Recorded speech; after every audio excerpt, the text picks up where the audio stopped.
Not looking good. All right, let's go ahead and check in with our next series. We have Amnesiac versus bloodyface. Amnesiac with the Protect Warrior, Ban Warrior strategy, very common, implemented. I think this is what he did yesterday, I believe. And then for bloodyface, the Protect Priest, Ban Warlock strategy. This is something that he also did yesterday. And I think this comes down to ideology of what you think the best deck is and protecting a matchup that you feel like could go badly for you otherwise. Yeah. And the Protect Priest, Ban Warlock strategy was seen by Strifeco earlier today, and he also thought Priest was one of the best decks out there. What do you think, TJ? Yeah, I really like the Priest right now. I don't think anybody's bringing the version that I like the most. In fact, Bloody Faces seems like the version that I like the least. I don't like Witchwood Piper. I think that it can sometimes shore up poor draws. It can fish a Northshire Cleric out of your deck when you desperately need it. But it also kind of is counterintuitive to the all-in style of this version of the deck, which can sometimes be a detriment, especially later on. I think Blum Zombie is strictly better in that spot with some beaming sidekicks, but I'll get off my high horse on that topic for the rest of the day. Maybe we'll see more of it next week, as Hunter Ace seemed to think we would in his winner's interview. But I do think Priest right now is just strong overall. I don't think the extra arms nerf hit it that much at all, and Bloodyface is deciding not to even play any copies of extra arms. So we'll see if it's going to work out for him against a very tough matchup with Bomb Warrior, which Amnesiac is going to be playing. Yeah, I think Bomb Warrior is still one of the best decks in the metagame. I agree more with the school of thought from Amnesiac than I do with Bloodyface. That's what makes it interesting, because Bloodyface has protected Priest, he's first queuing Priest, and Amnesiac has protected his Bomb Warrior and first queuing Warrior. And I gotta just say that I think the Bomb Warrior is in a really good spot. So let's see if Amnesiac can follow up some of the tweets I was putting out yesterday. I feel like also yesterday he was playing fairly well, but Saiyan just had a really good combination of macro lines and good draws.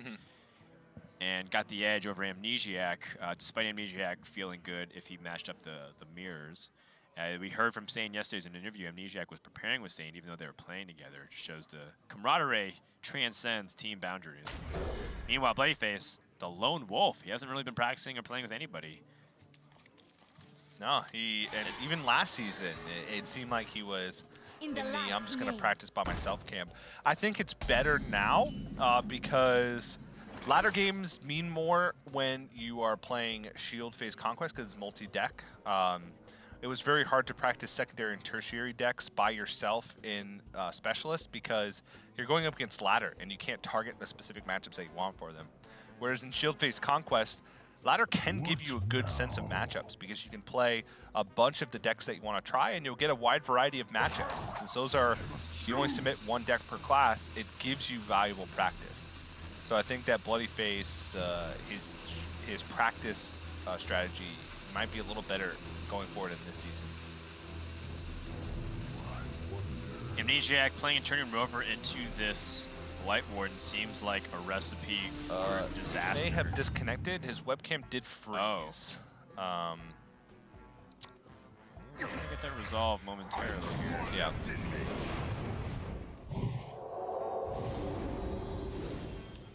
University Wi-Fi, am I right?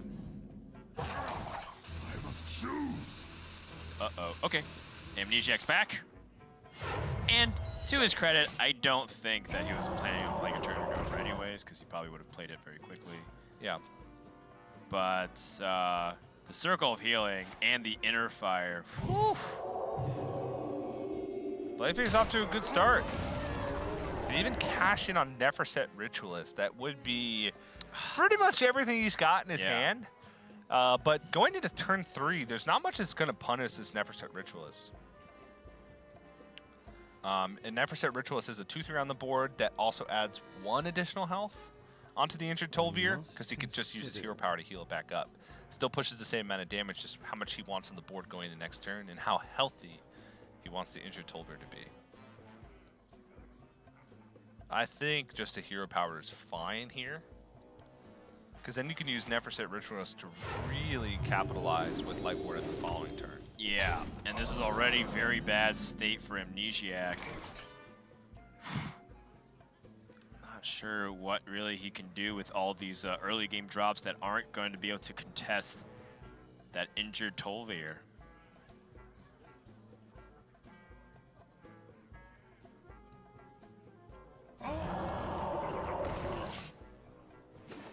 Another augmented Alec here. I think Amnesiac's gonna have to be dependent on drawing his shield slam. Yikes. That's it. And then the injured Tolvair is still a reasonable threat. It's kind of like an early vetted cleave, you know, having a 6/6 on board. Takes similar amount of resources too. Yeah. I think by Amnesiac's hope, he can find the Restless Mummy and try and pick apart at least part of this board.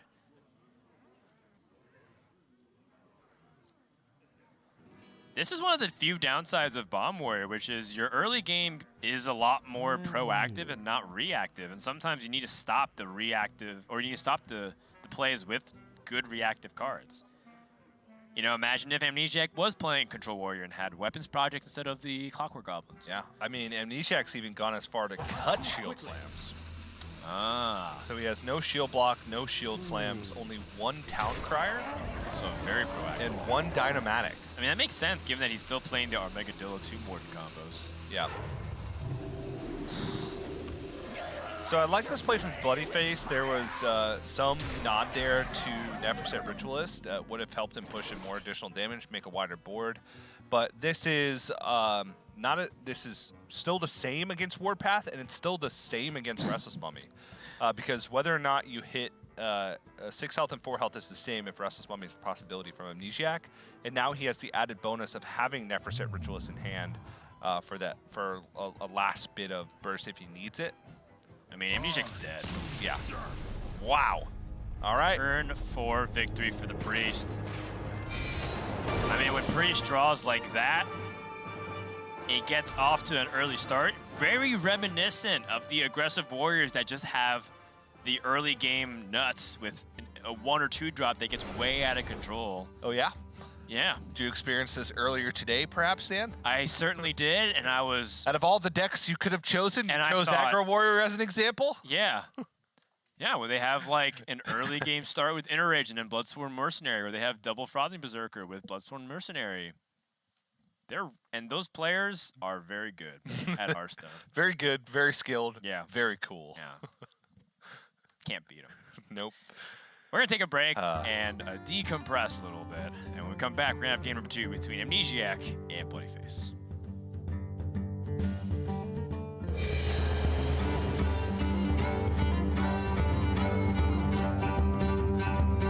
My name is Sam Braithwaite, and I'm the Senior Global Franchise Lead for Hearthstone Esports. This event was especially cool because it takes place right after the brand new expansion, Rise of Shadows. Historically in Hearthstone Esports, we do our big events like this towards the end of an expansion cycle, but we really wanted to shake things up and really showcase that not only is the world champion the person who can pilot the best decks, but also the person who, when presented with a brand new game, can put together the best decks leading into the world championship. Cheers to you guys, the sold-out crowd here for the HCT 2019 World Championship.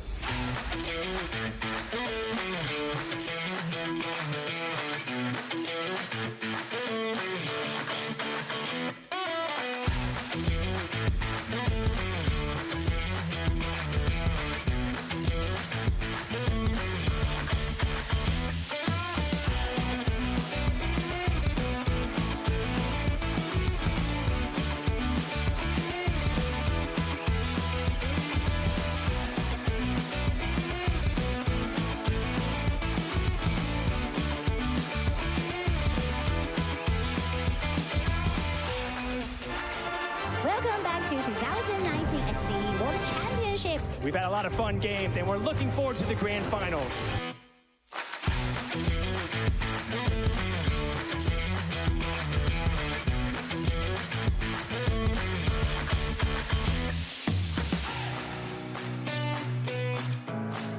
Showdown. Viper versus Hunter Ace. Only one can be the champion. Oh, come on! Alex, match be dead. Waggle pick of this coming out from Hunter. It's now or never. Archvillain Rafal. Okay! In a completely solved game, Hunter Ace finds a way to maximize his chances. It's been a wonderful journey throughout the past few years of the Hearthstone Championship Tour, where stars were made and dreams came true.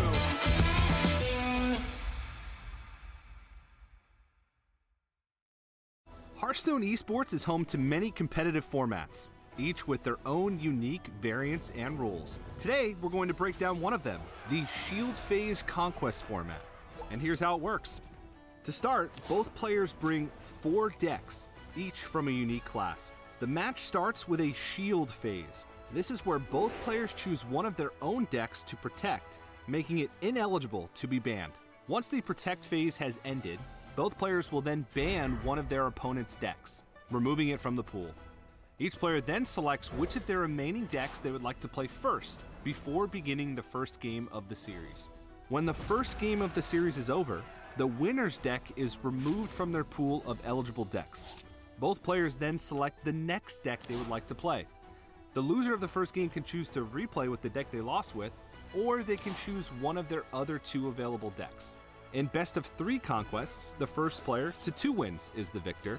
In Best of 5 series, such as those in the semifinals or finals of major events, the first player that makes it to 3 wins takes the W. It's that easy.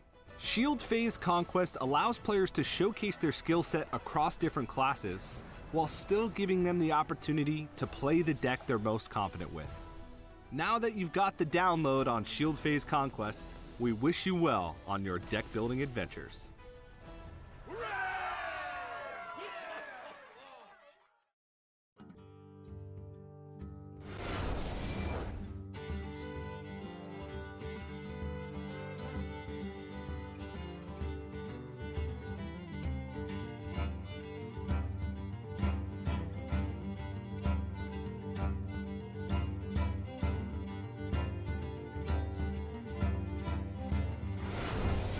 Bloodyface currently 1-0 up over Amnesiac after a very quick game number 1 combo priest, making a case for why it has quite possibly a claim to be number 1 deck in the metagame, largely because its nut draws are fairly...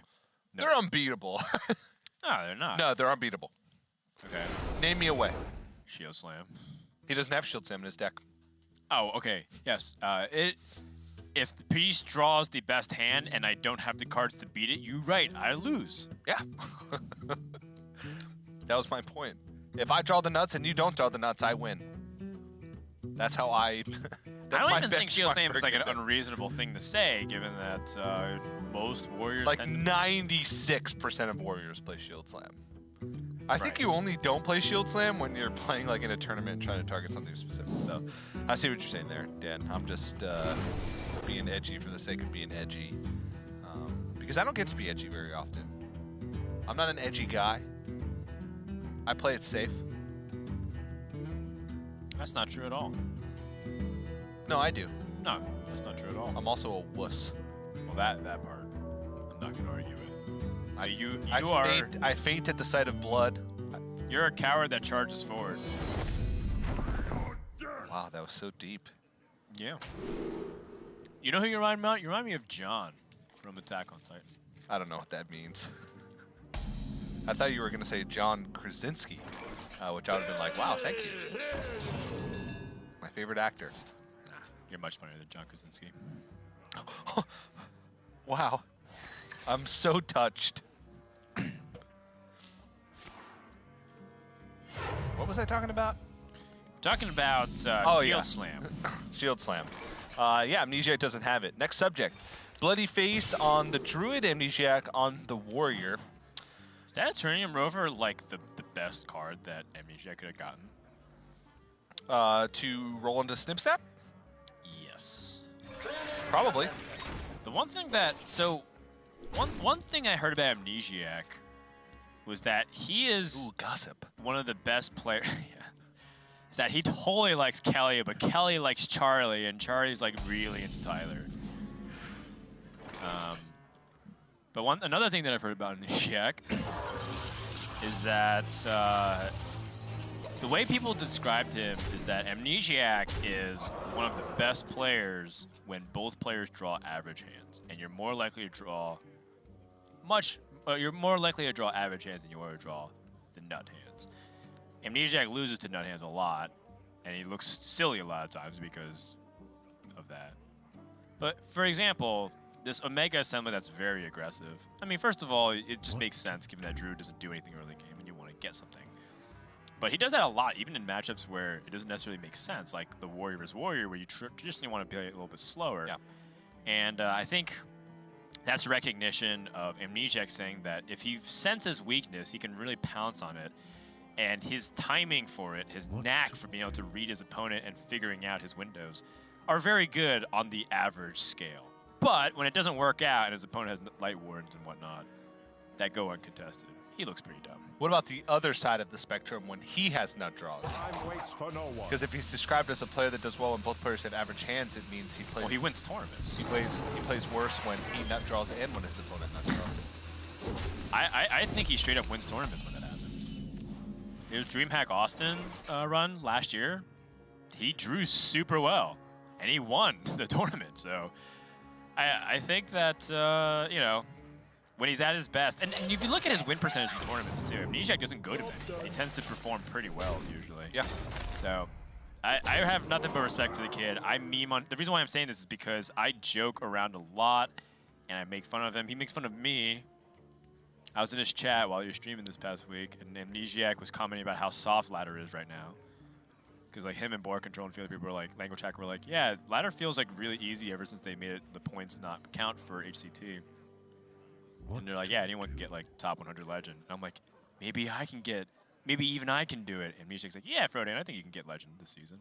I think it's possible. I love casual bullying. He hits me back too, and I like that. I respect it.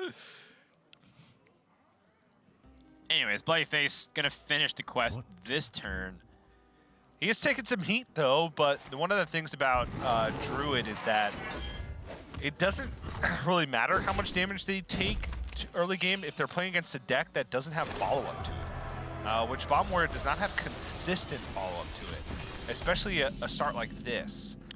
He does have Wrench Caliber, so his follow-up is like Blastmaster Boom, which would be the best. But outside of that, it's play a medium-sized thing and then keep chipping away.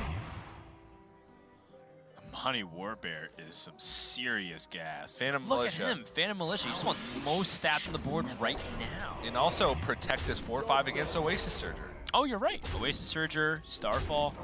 Yeah, I like this play a lot. I think it's a good recognition of the game state right now for Amnesiac, saying, my hand says hit him. My hand says protect this ragtag group of mechanical minions I have on board and push as much efficient damage as I possibly can. So, full transparency, the deck that I was playing earlier today was Druid, and I was running to this a lot. Where I was like, I have a really decent opening hand. I was on the coin, I have Worthy Expedition, I have like Crystal Merchant or like Swipe or Bees or something, a Ferocious Howl, and yet it was just like every deck just did this to me and I died. I would play like Oasis Surge, or I would even play like Starfall and Anubisat Defender, like to try and come back on the board. I'm like, yeah, I'm doing all right. There's like 6 power on the board. And I just like kept dying. I couldn't explain it. And I just realized that, you know what? Druid sucks. Well, There's 8 power on the board. He can do 11. 1, I disagree, but 2, I'm very sorry that happened to you, Dan. Okay, well, My day is better when your day is better. Restless Mummy here looks super good. It looks super good, but... But what? Nah, it's just good. What now? There's no way to fit in the mana curve efficiently outside the hero power. Yeah, next turn he can go Augmented Elec into Wrench Caliber. I was thinking you want to like Wrench Caliber and like do something else. Wrench Caliber sets up for the best Blastmaster Boom if he had it. Yeah. But I think Restless Mummy is just too clean right now. It's just... And Bloodyface does have the swing with Hidden Oasis and Anubisat Defender. That's a 17 life gain On top of the 6/6 stun, so 23. Bloodyface effectively goes back to full life. That's how ridiculous some of these swings are. Ooh, plus a ferocious howl.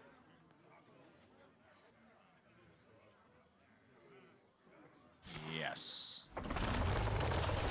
Though Restless Mummy can help negate some of this. Oh yeah. Oh man.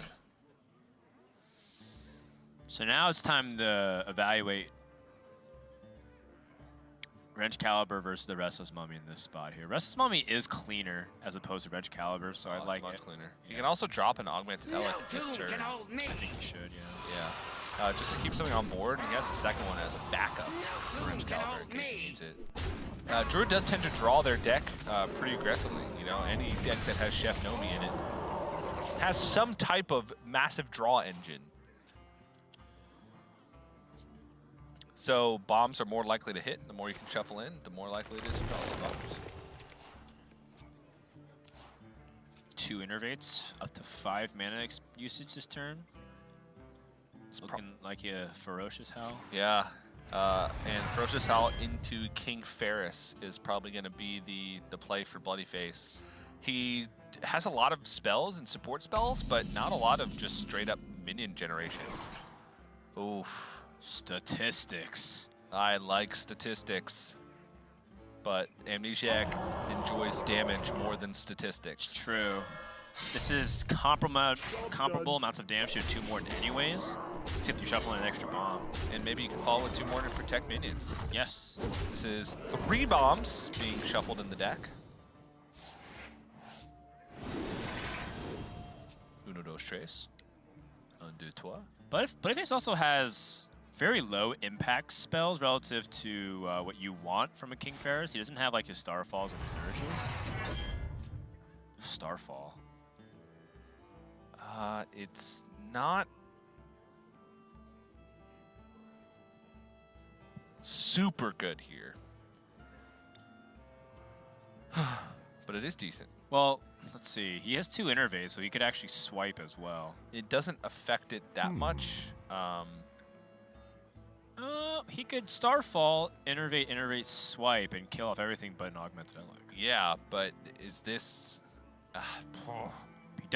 He does ditch 4 of his spells, so you only have Power of the Wild, Swipe, and Nourish left for a King Ferris. But I think that's all you really want, given that you need to survive. And you can also drop the Noobsaw Sentinel too, or I keep calling it the Sentinel, the Defender, as well.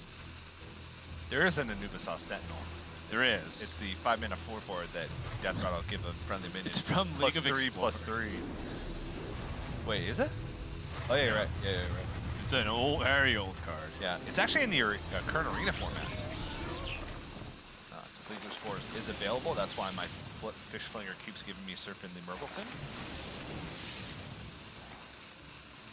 Yofo. Amnesiac took its 5 bombs deck. If he draws Blastmaster, boom. 2 Mordens. I mean, back-to-back 2 Mordens is still decent. And, very big. I mean, he's going to have 5 bombs in the deck after this turn. Like, he can honestly play the long game now, and as long as he's able to deal with threats long enough for Bloodyface to draw through some of these bombs, Blastmaster Boom is going to be pretty nasty. And that was a big resource expenditure from Bloodyface last turn. And Amnesiac does have the Brawl.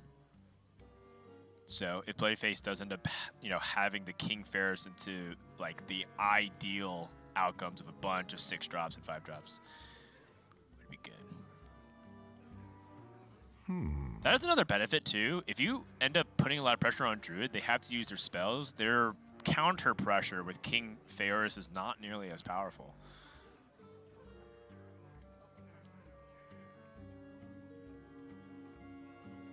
Like Ferris in this position would summon a 2-mana minion, a 4-mana minion, a 6-mana minion. It's like a weird Master Row card. Yeah. 2, 4, 6 instead of 1, 2, 3.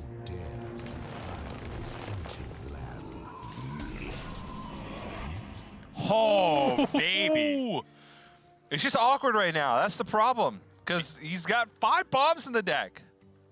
He wants all of these boom bots. Yeah, I mean, there's something that we're thinking about. Is it a double Tomb Warden setup? Let your opponent, like, play the big board, brawl it, then play Dr. Boom? I wonder. If that's the case, you're just going to not do anything. You're just going to armor up pass, right? Well, I was thinking of playing the second Tomb Warden here. Well, yeah, but then if you're planning on brawling anyway, the second Tomb Warden's a waste. Well, I'm saying your opponent extends onto the board. They play Floop, they play other stuff, and then... Okay. Because, like, Bloodyface is the one who recognizes he has to counter pressure in some capacity here. Yeah, no, I see. So if you play a second Tomb Warden, you kill a Tree Ant, you soften it up. Bloodyface plays, you know, another scenarios with some other stats like Oasis Surger. That's a possibility. Or you can just jam the Boom. Oh, yeah. I mean, jam the Boom is still really good. Oh, yeah. No attacks? Yeah. Attacks. Bloodyface picks up Worthy Expedition. I mean, Starfall would still be really good here. You double trade Starfall. Found it. Oh, my goodness.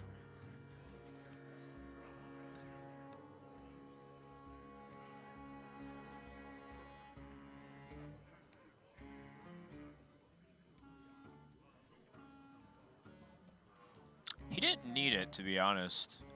I mean, it helps. Yeah, because he had Swipe.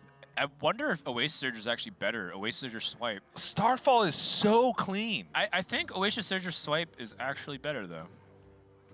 Because Oasis Surgers put the 3/6s to 1 health, and then you swipe the Dr. Boom, and then you just clean up whatever the Boom bots don't kill. The problem with that is your boom bots may kill off the things that you want to clean up with. That's a Whereas- real low statistical likelihood. Behold, jewels of the sun. And, I mean, in a way, as much as this is not what Amnesiac wants to see, he kind of knew that this was a possibility, that Bloodyface extends more onto the board.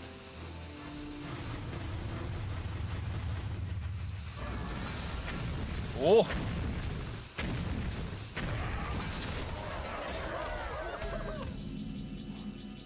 Oh, wow. So he does have some health to work with. There's 13 power on board. Yeah, there's 13 power on board, and his opponent also played a Crystal Merchant, which means that scenarios number 2 is unlikely. Yeah. And a Worthy Expedition. So, and also, Crystal Merchant draws deeper into the deck. Assuming that Bloodyface will ever draw a bomb. And now Ferris is somewhat of a soft all-in for Bloodyface. He does have that reload with Nourish, but drawing 3 cards when you have 5 bombs in the deck does not sound like a great proposition. He does have another Hidden Oasis left in the deck, so that's Yes. a good amount of offset. Ooh. 25 damage worth of bombs. 1 bomb? I mean, he could die here. Very unlikely, but it's possible. Broken by Worthy Expedition, but still a couple more to go. Zephyrus not active. Zephyrus won't be active for a while. Yeah, still 3 more bombs to get through, plus a duplicate, which Crystal is Power. Wrath, I think he hasn't used.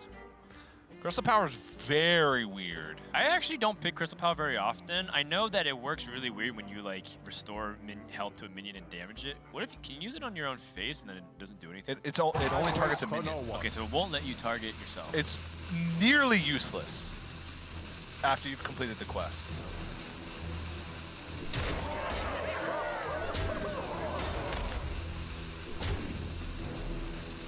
Zephyrus. Oh, that's bold. He doesn't want to extend too much further. Draws another card, Starfall number 2. Dinomatic. Ooh. Well, so here's the interesting thing. I think Amnesiac wants that Crystal Merchant to stay alive so he continues to draw deeper into the deck. Yeah. So maybe instead of the Dynamatic trying to clear the board with the Brawl, you Tomb Warden here. I don't think you can afford to brawl here, just because there's so many more waves of threats you need to get through. Right, the King Ferris, the Floop is still a possibility. Your opponent's drawing a lot of cards in your deck. 4 out of the 10 cards in Bloodyface's deck are bombs, by the way. Yeah, I think you need to try and hold on to this brawl as long as you can, obviously within reason. But again, he's got some life to work with. The Druid does not have much direct damage. Floop. All right, there's Floop, which means that Bloodyface can go in with Ferris here. It's only a 4-drop and a 5-drop. But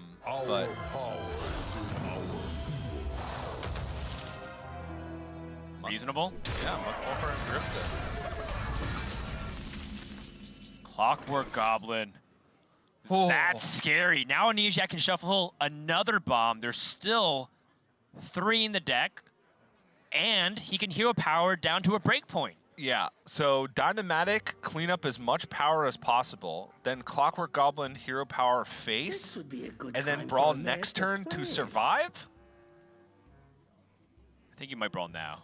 I think there's still the possibility that you don't know what to choose one card that's taken off of it, and if it is a Tending Torrent or a Scenarios, I think you might die. So Dynamatic will clear off 2 minions, This right, would be on a average? Good time for a Right. master And let's plan. assume the worst case scenario, because a lot of players do. Okay, so he is going to Dynamatic, but instead of going for the breakpoint, going for the Clockwork Goblin and the Dynamatic. It's holding on to that brawl. Very smart. I mean, 4 out of 5 cards are bombs right now. Yeah. Hidden Oasis! How did he find that? He can That's a one of in his deck at this point. Oh, man.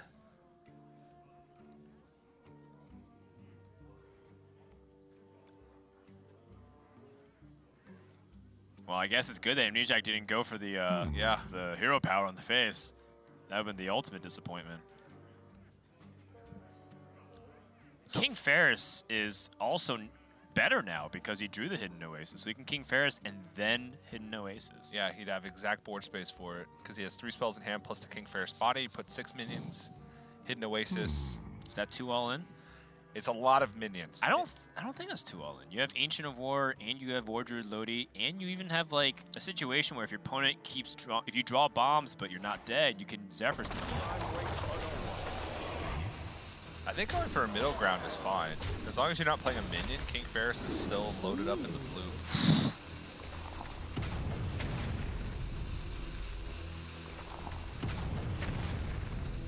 What? All right, well, 3 bombs. so Zephyrus is active now, which means he can also pick up Healing Touch. That's ridiculous. Healing Touch or Guardian of Kings. Spring Rocket. So Safeguard doesn't. Safeguard Microbots, kill the 6/6, keeps his puts a taunt in the way.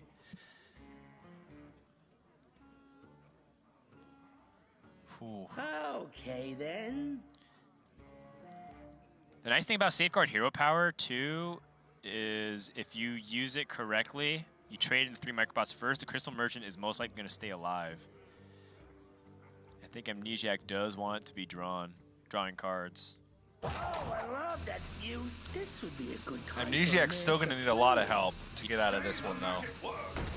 He does. Bloodyface has so many waves of threats, and Amnesiac has a brawl to deal with it. Okay. So, yeah, Crystal Merchant's going to bite the dust, and Delivery Drone is good. So there's the last bomb. Wow, if Bloodyface did not draw Hidden Oasis a turn earlier, he would have died. And now Zephyrus is active. He can actually play Zephyrus twice with King Ferris. Not going to do it, though. Gets Halftime Scavenger. Halftime Scavenger, overkill. Gain 3 armor. Yep. I don't even know if it'll proc, because a brawl will probably come out, but... Yeah. Amnesiac, by the way, has an opportunity to discover a second Spring Rocket. Just want to point that out there. Oh, yeah. I think Bloodyface should consider Zephyrus and healing in this position. Yeah, he would be offered Healing Touch in this scenario. Right. If he had played at the beginning of So turn, it's like Soul of the Forest or something. and maybe Guardian of Kings. It rarely gives you that option if you only have 4 mana remaining. And Bloodyface heavily considering if he wants to do anything else with his mana right now. Is he thinking about Starfall and pushing damage? Wait. Does Amnesiac have any bomb cards left in his deck? He does. He has a Wrench Caliber. And a Clockwork Goblin. Which you can also discover. Or armadillo. Okay. Brawl. First we want a hero power to see if we just get lethal. Do you though? Well, yeah, because you're gonna brawl. Okay. Weaponized pinata is interesting too. Nightmare Amalgam gives you a... I guess you have Spring Rocket, which is 4 damage after the... The pinata gives you a legendary that could potentially end the game. It could just be like Leroy Jenkins or something else that deals damage. Amnesiac, thinking about if he wants to toss in a minion with the brawl here. It's a 1 out of 6. I think he wants Spring Rocket to try and clear something up if it survives. If the 5/4 survives, he gets to kill it off. What if he Demolisher? The Demolisher lives and it's the 2 damage? Oh, it's the Witchwood Grizzly. Well, that means that he can Demolisher here. Yeah. What if the Demolisher goes downtown and just lands the 3-pointer? Well, it's a 2-pointer. Bloodyface will almost certainly want to kill that. He's at effectively 12, 8 with swipe. Zephyrus is not lethal. 3 plus Now, 8. is there anything with Lodi? No. He's close.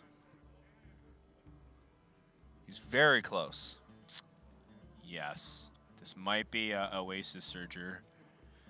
Or like just like a big stat setup. What's the best way to go about it?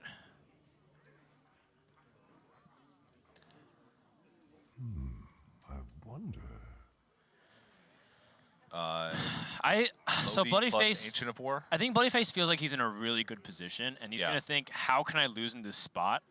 And it comes down to a bomb 50-50.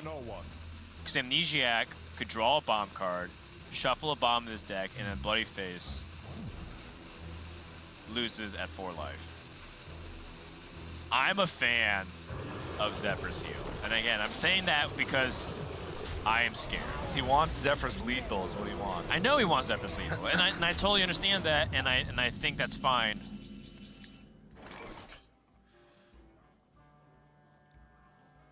But you also know that he has gain armor. Ooh, Omega Devastator, Vicious Scrap Hound, Blast Shield is 9 armor gain, plus you clear off an Oasis Surger and a Witchwood Grizzly. This would be a good time for a man. Also keep in mind that Bloodyface is going to start to take fatigue hits Right. after the next turn. His last card in his deck is Wrath, so pretty useless, honestly, at this low of a life total.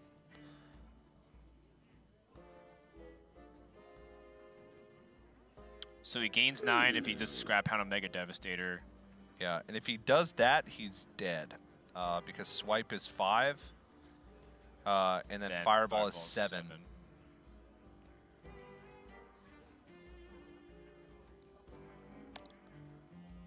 I think this is a checkmate scenario. Okay then. Because you would go up to 21. There would be 9 power on board. Yep. Plus 12 damage from hand.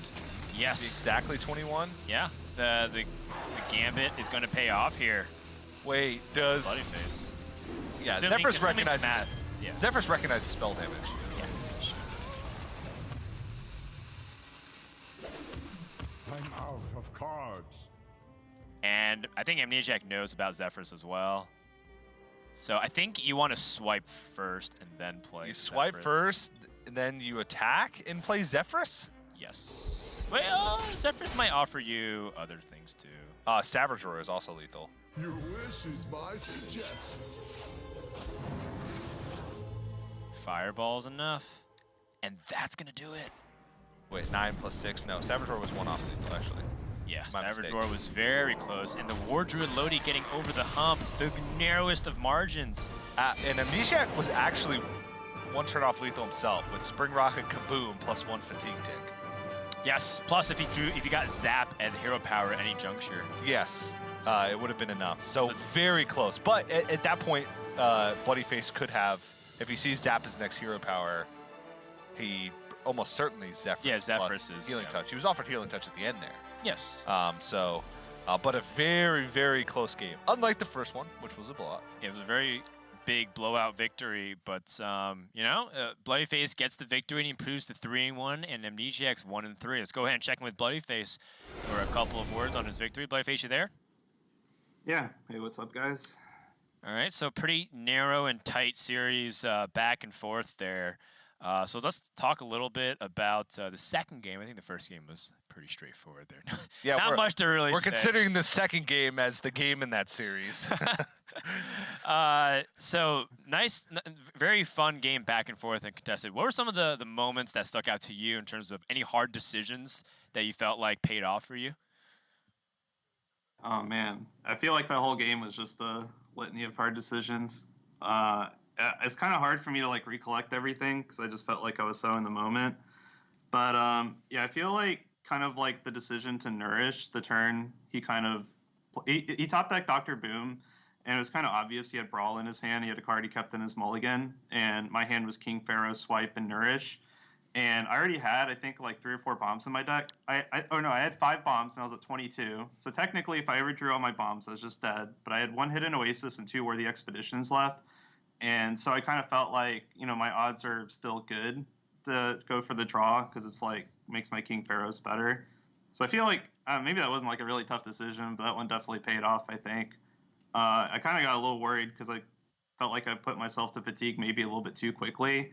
Like, I kind of wanted to use Zephyrs at the end to, like, Holy Light myself, like, so he didn't have, like, a 50-50 bomb out top deck or something. But I knew I had to, like, especially after he got the Blast Shield, I needed to keep Zephyrs for lethal. And I was counting the Fireball, the 7 damage, and the 5 damage swipe, and, like, before I did it. So, yeah, it was just, like, super close. Yeah, very cool. We were on the edge too. We were like, you know, I'm a little bit of a coward. I think I would definitely Zephyrs for heal because I'm afraid of that bomb out. But it worked out really nicely, and you cut him 1 turn earlier because he had a Spring Rocket in hand. So had he got like a zap or anything, oh really? Yeah, that would have also been the situation where you could have gotten surprise lethal out of nowhere. Yep. So very tight situation back and forth. All right, can we talk a little bit now that your week's over about the bring Priest, protect Priest, play Priest first game strategy? A lot of players are kind of deviating in terms of their opinions on stuff. Where do you kind of sit on the spectrum there? Do you think Priest is just that good, or was it specifically against the opponent you're playing? Oh boy, I can't. I mean, to answer that question would just literally give away like everything, so I can't really answer that, unfortunately. Understandable. But yeah, sorry. Firebat would have told us the answer to that. I'm just messing with you. That's actually why people like Firebat from the fans' perspective, but maybe why bloodyface has really good bloodyface results. is 3-1 now. I want to win. My priority is winning. Yeah. Sorry, you know. No need to apologize. We ask. It's your choice to answer. Well, I don't know if this question will give away too much. Also, what's the secret? No. What do you think about Blomsamdi? Okay. It's actually really interesting because I was building Priest, and it's kind of like some people are playing extra arms, which I really dislike after the nerfs. I was trying Beaming Sidekick, but I felt like they were just kind of like, yeah, sure, in some situations, especially against like Sewer Shaman, getting that extra like early board tempo just helps you snowball. But I felt like against matchups like Warrior and Druid, it just kind of was like, it's a pretty useless card, to be honest. And I feel like it is. I don't know. No, like, it's I'd the rather mind have the card games. draw spell. It's the mind games, TJ. How See, dare you? Brian, what you gotta do is use these interviews to mind game your opponents. You gotta bait them and say certain things so that people watch the interview and then think about whether or not you're lying or you're bluffing. Or alternatively, you can use these interviews to boost Dan and I's ego by agreeing with everything that we say. True that. Those are the 2 I lines. like those lines. Yeah. All right, at this point, we're just adding arbitrary lengths to the broadcast for no reason at all. Congrats on your victory. Great week for you, and a 3-1 record to wrap up week 2. All right, thanks, guys.